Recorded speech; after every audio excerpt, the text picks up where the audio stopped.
This happened to someone I know when they were still a teenager, back around 2007 or 2008. They lived in one of those tiny, quiet neighborhoods where everyone kind of knows each other, but mostly just waves from the driveway. Think cookie-cutter houses, a couple of dogs barking in the evenings, and kids riding bikes down the cul-de-sac.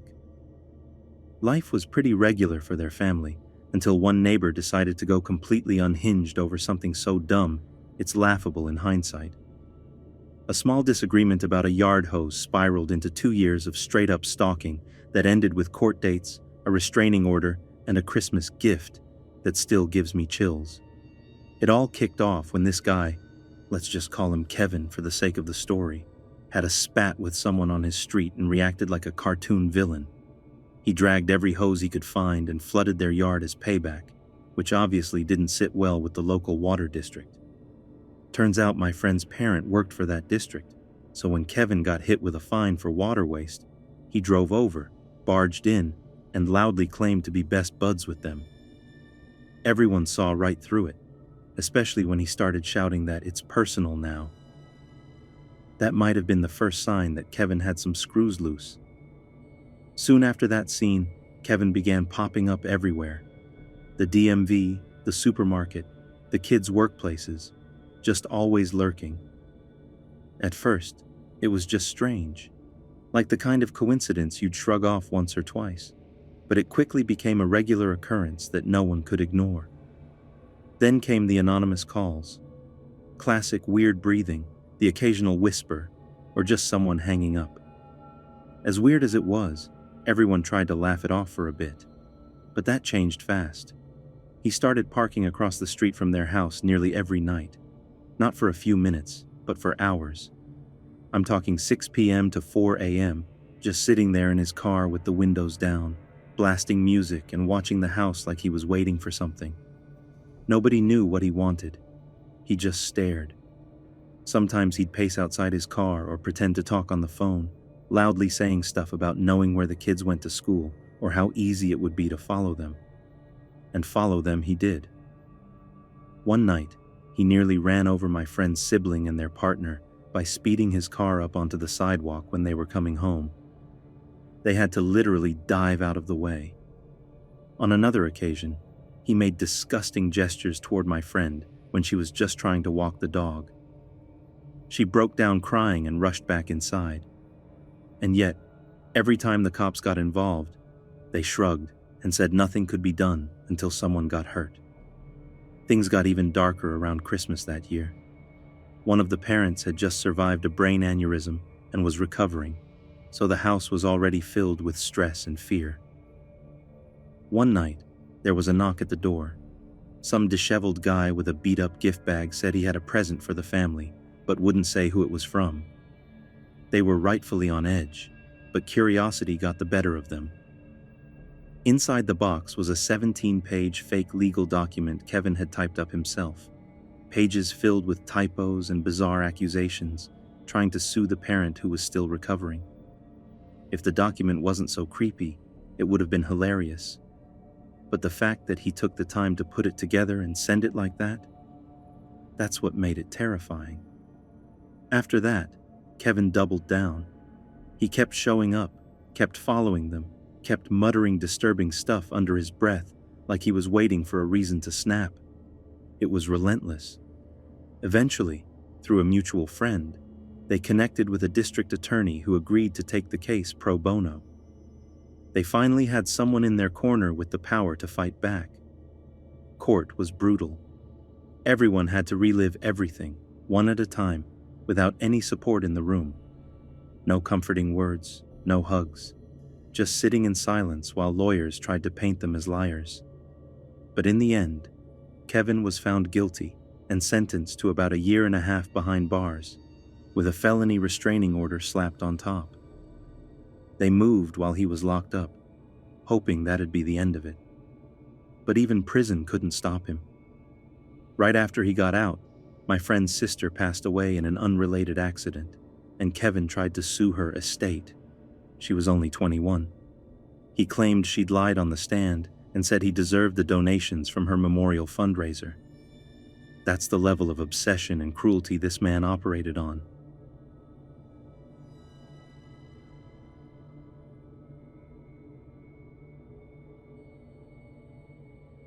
Back when I was in my early 20s, I was renting this older two-bedroom place in a quiet little row of terraced houses somewhere in the Midlands. Nothing fancy, just one of those long stretches where all the houses look the same, with creaky floorboards and cold tiles in the bathroom. One odd thing about these homes was that, years ago, the attics were all connected. Apparently back then, someone thought it was a good idea to have open crawl space above the entire row, but it eventually got bricked up between each house to stop things like fires, or burglars, from moving freely between them. That's what I was told, at least. For the first few months, the place was decent. A bit drafty, but quiet. Then I started noticing this weird noise above the bathroom, like a shuffling or dragging kind of sound. At first, I blamed birds, or maybe a squirrel somehow getting up there. It only ever seemed to happen when I was getting changed or taking a shower, though, which made it harder to ignore. I had a mate stick his head up into the attic for me, but he didn't see anything, just gave it a shrug and said it was probably nothing. I stopped thinking about it for a bit, but a few weeks later, something made it impossible to ignore. I was home alone, getting ready to go out for the evening, and while I was gathering my things in the bathroom, that noise started up again. This time my dog, who's usually pretty chilled out, went ballistic. Barking, pacing, tail stiff, staring straight up at the ceiling like there was something moving just above our heads. That's when I grabbed my stuff and legged it to a friend's place to get ready instead. I just didn't want to be alone in the house anymore, especially not with that noise still in my head. The next day, I was outside watering the little garden patch when my neighbor from 2 doors down called over. He was the type you instinctively avoided. Bad hygiene, unpredictable energy, and a way of talking that made your skin crawl. I kept it polite, tried to act like I wasn't bothered, and was just about to head back inside when he said something that made me freeze. He asked if I made it to my friend's house all right. I hadn't told anyone where I was going. The only time I mentioned it was when I was whispering into my phone the night before, in the bathroom, with the door shut. That was the moment I realized something was really wrong. Later that night, I called my dad and a few relatives, and they came round to check things out. My dad's one of those no-nonsense types, and he went straight into investigation mode. We turned on the light in the bathroom and left the rest of the house dark. And that's when we noticed 2 tiny glints above the shower. Turns out, there were holes in the ceiling, small enough to miss, but just big enough for someone to see through. My dad climbed into the attic and was gone longer than expected. When he finally came down, he didn't even speak, just stormed out of the house and banged on the creepy neighbor's door, yelling for him to come out. No one answered. One of my cousins offered to go up himself, and when he came back, he looked shaken. He said the dividing wall between my attic and the neighbor's had been smashed in from the other side, with bricks scattered across my insulation. So whoever had done it had broken through to my house, not the other way around. We reported it to the police, but they didn't do anything because there was no direct evidence. The neighbor, of course, claimed he never even used the attic and blamed it on someone before him. Classic denial. There's no way to explain how disgusting it is to know someone had been spying on you while you showered or got dressed. I didn't sleep another night in that house. I packed up and left shortly after, and I've never looked back.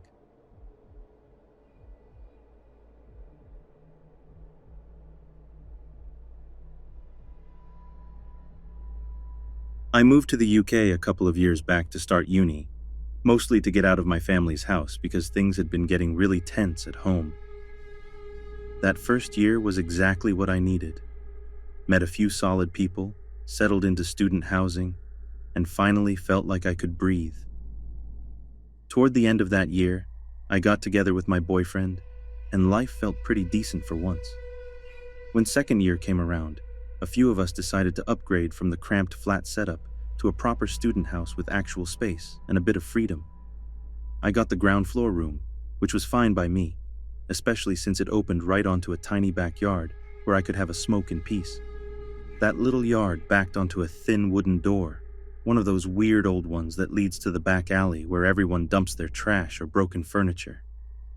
You could only lock it from inside the yard, so we kept it shut with a bit of string we tied around the handles. Janky, but it worked. We were surrounded by other student houses and families, and it all felt fairly normal, until we started getting strange vibes from the guys in the house next door on the right. It was 5 older guys who didn't look like they were in school, and one night the whole street found out why. There'd been some kind of blow-up inside their place, and suddenly police cars were pulling up, and we saw one of the guys come out with blood pouring down his arm and this gash on his head. Turns out one of his roommates had attacked them all, and even tried to light part of their kitchen on fire. Me and my housemates saw it happen. Well, not the attack itself, but the aftermath. So we helped clean the guy up a bit, and gave him a shirt to wear because his was soaked in blood. He was shaky and rambling, said a lot of random stuff, and made me super uncomfortable with the way he talked to me. Kept trying to touch my arm or get too close. It didn't help that his breath reeked of weed and something else I couldn't place. We just wrote it off as a bad scene and figured we'd keep our distance from then on. I tried to stay out of his way after that, but he kept popping up. I'd pass him on my way back from lectures or when I went to grab something from the shop. I never said anything, just kept my head down and walked faster. One day, though, he followed me to the shop and started trying to talk to me like we were mates. When I brushed him off, he smiled and told me he'd wait for me outside my house so we could talk properly. I thought maybe he was just messing around, but when I turned the corner onto my street, there he was, with one of his sketchy roommates, sitting on my doorstep like it was their place. I didn't know what to do. I ducked back toward the shop and called the only guy I lived with to come help, but he wasn't home. Neither was anyone else. I hung around for nearly an hour, just waiting for them to leave.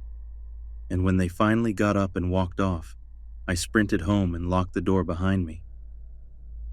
There was this long glass panel in our front door, the kind you can half see through, and I remember feeling totally exposed every time I walked by it after that. After that day, I did everything I could to avoid those guys. A couple of weeks later, I went out into the backyard for a smoke and noticed something weird. The wooden alley door was wide open. The strings we always used to keep it shut had been sliced clean through. For a second, I thought maybe someone had just taken the bins out and forgotten to close it properly, so I didn't think too much of it. I tied it back up with a new piece and went back inside. That whole house next door was like a war zone some nights. You'd hear yelling, crashing, sometimes even what sounded like punches thrown. At first, it freaked us out, but eventually we just got used to waking up in the middle of the night to shouting. One night, though, my boyfriend stayed over. Nothing out of the ordinary. He's a deep sleeper, doesn't even budge when alarms go off. But that night, he shook me awake, whispering that he'd heard something right outside the window. I sat up, and we both just stayed still, listening. There was a sudden loud thud, and the sound of feet crunching over gravel just a couple of feet from where we were lying. The wooden gate had been busted open again. Then we heard the door into the yard being nudged like someone was testing it, not kicking it or banging, just this deliberate sort of pressure, again and again. Our bedroom window was cracked open because it got too hot in there at night, and we both froze when we heard the frame creak. Someone was pushing it open further. One of the guys mumbled something in a language we didn't recognize, and we could hear their breathing as they tried to slide the window up. We didn't wait to find out what they were planning. We grabbed our clothes, my phone, and bolted, out of the room, out of the house, straight onto the street. I called my flatmates and told them to lock their doors. Then I called the police, and they got there in under 5 minutes since the station was nearby. I can't remember much after that. I think I was too out of it. Everything just felt foggy. The officers managed to catch one of them hiding in a shed a few houses down, and the other was picked up shortly after. just standing on the street lighting up a joint like nothing had happened. When they searched the neighbor's place, they found a stash of heroin and meth, along with a massive kitchen knife one of the guys had been carrying that night. We were told later one of them got 2 years in prison for intent to harm with a weapon. That was pretty much it. We never got any other info, no updates, just silence. I moved back home a few months later because I couldn't handle staying in that house. It haunted me for a long time. What could have happened if my boyfriend hadn't woken up? What their plan was? Even now I can't sleep properly. I wake up over every little sound, and I still get those vivid nightmares that feel too real. But I'm still with my boyfriend, and talking about it with him helps more than anything else.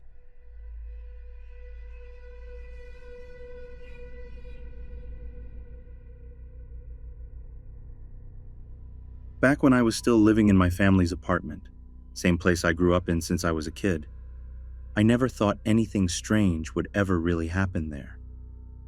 It's one of those apartment complexes where everyone knows each other's name, and you've seen the same families around for years.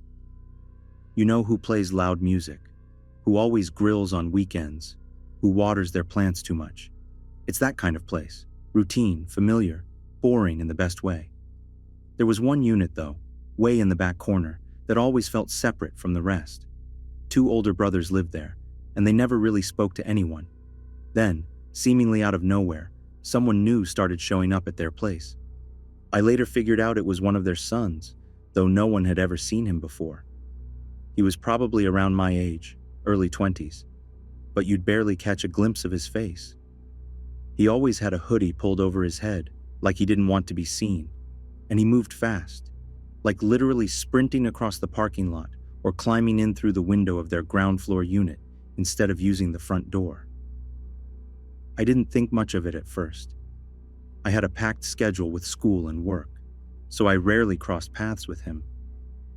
That changed when I started seeing him just sitting at the top of the stairs leading to my floor. His apartment wasn't even near mine, so there was no reason for him to be on that side of the building, but he was just there, every day. At first I tried to ignore it, but it started to feel like he was waiting. Never said a word, never looked at me directly, just sat there for hours. I'd leave for class and see him, come home after hanging out with my boyfriend, and there he was again, same spot. My boyfriend noticed too, and after that he made sure to walk me up to the door whenever he dropped me off. Strangely, after a few nights of that, the guy disappeared from the stairs, and I thought that was the end of it. But not long after, he started showing up at the bus stop where I got off after school. He'd be standing there, not even trying to look casual, and then he'd follow me the short walk back to the complex and go sit on the stairs again. Eventually, he started trailing me when I took our dog out. I told my parents, and my mom ended up letting some of the neighbors know what was going on. Everyone started keeping an eye out, and it kind of became this quiet neighborhood effort to make sure I wasn't alone too often. Then one night, I got a Facebook friend request from him. That really threw me off because we had never even spoken, and I'd never mentioned his name or anything about him online. No clue how he found my profile. My mom tried knocking on their door to talk to his dad, but no one ever answered. We figured maybe they were just trying to avoid the conversation. One night, after coming home from my boyfriend's place, my mom told me something that made my skin crawl.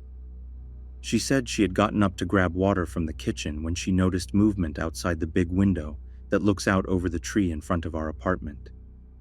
At first, she thought it might be a bird or something, but then she looked closer and realized there was someone sitting in the tree.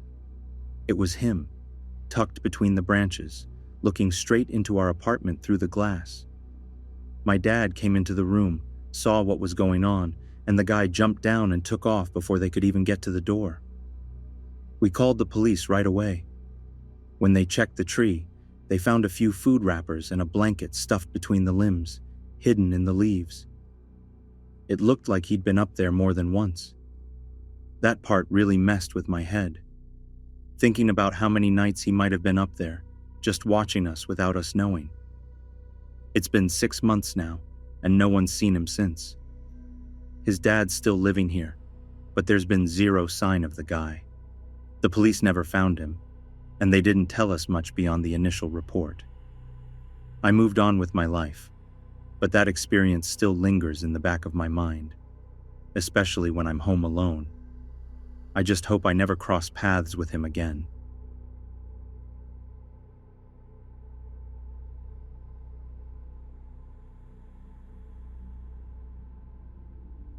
When I was around 12, maybe just turning 13, we used to spend nearly every weekend at my grandma's house. She lived in this cozy place with a big backyard, and during summer, it was kind of a tradition for all the cousins to gather, especially if it was hot enough to pull out the inflatable pools. That day, it was just me, my brother, and our 2 cousins, all of us soaking wet, laughing and splashing around like it was the best day ever. It was the kind of day where everything felt carefree, like nothing bad could possibly happen. The kid who lived next door was leaning over the fence watching us, and since he was a bit older, probably around 15 or 16, he had that kind of confidence that made him seem cool to younger kids. My brother knew him a little and waved him over, and after getting the green light from my grandma, he hopped the fence and joined us in the backyard. At first, everything was still fun. He was cracking jokes and messing around, and I was trying to push past my usual nervousness, especially since I'd always been a little awkward around older boys. When my cousins and brother went inside to help with drinks or food or something, I didn't love being left alone, but I tried to act like I was fine. That's when things shifted. He started throwing these weird insults at me, like mean little jabs, but with this smirk that made it feel like he thought it was a game. I tried to keep it playful, teasing him back, because I figured maybe I was just being too sensitive.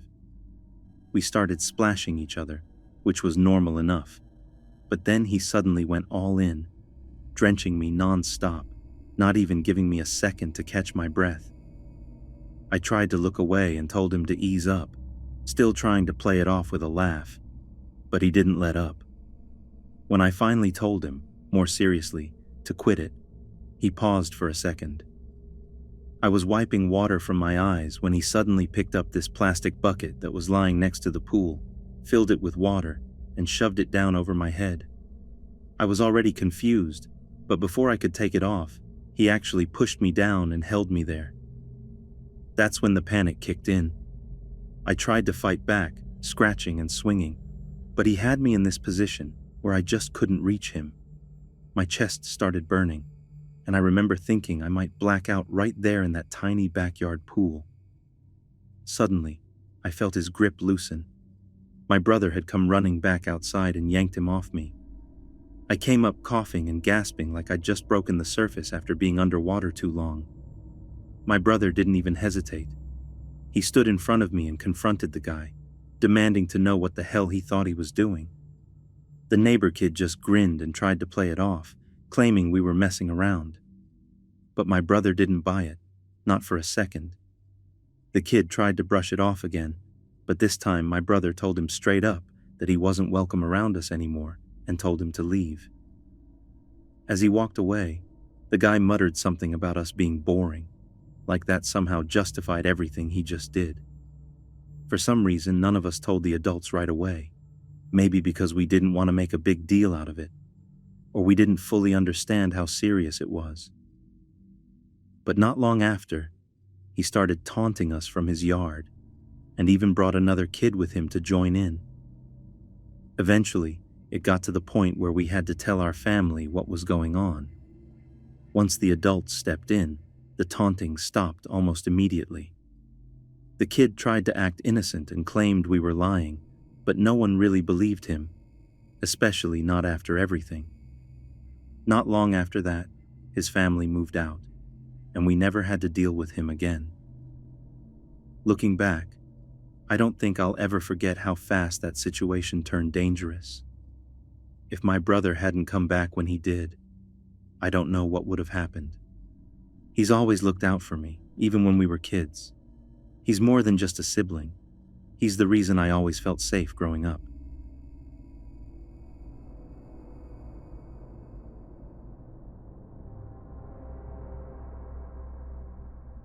After my last place basically fell apart, literally it was deemed unsafe and shut down, I've been kind of bouncing around between staying with my brother and crashing at my boyfriend's place. He only moved into this little rental a few months ago, and while it's not the worst setup, it comes with some colorful neighbors. The house next door shares the yard, and since the same landlord owns both properties, there's not really a clear boundary between spaces. At first, I didn't think much of it. They were just this blended-looking family, a couple, a teenage daughter, and another guy who always hung around but never really explained who he was. The first thing that caught my attention was something you don't expect to hear in a quiet neighborhood: bedroom noise. Loud, frequent, and honestly, way too clear for comfort if you were sitting outside. Still, that's their business, and it wasn't hurting anyone, so I brushed it off. Then came a night that changed how I looked at them completely. It was just past midnight when we suddenly heard what sounded like a chainsaw revving up, along with some screaming from inside their place. My boyfriend was ready to march over there, but I told him that calling the cops made way more sense. No idea what came of that, because no one was hauled off, and by the next morning, all four of them were out and about like nothing weird had happened. That left a weird feeling hanging in the air. A couple days later, as I was heading out to work, I passed the wife in the yard. She was casually sweeping the patio, wearing only sweatpants. No top, no bra, nothing else, just completely bare-chested like it was the most normal thing in the world. I didn't say anything, just left and tried to forget it. Things got even stranger the following week. My boyfriend and I were trying to get some sleep when we started hearing loud stomping coming from their side of the house. It wasn't just a few footsteps either. It was rhythmic, like some kind of pattern, and there was this mumbling or chanting going along with it. He got pretty worked up about it and finally walked over there the next day to talk to the husband. The couple both looked baffled and acted like they had no clue what he was talking about. They swore they didn't use drugs, even though at that point, we were both kind of convinced they were on something. The conversation didn't go anywhere, and it ended with my boyfriend telling them to just stay in their own space and keep it down.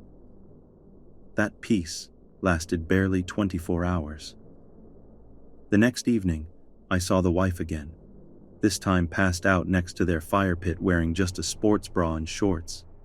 She wasn't moving at all, and as I got closer, I realized she wasn't breathing. That nurse instinct kicked in immediately.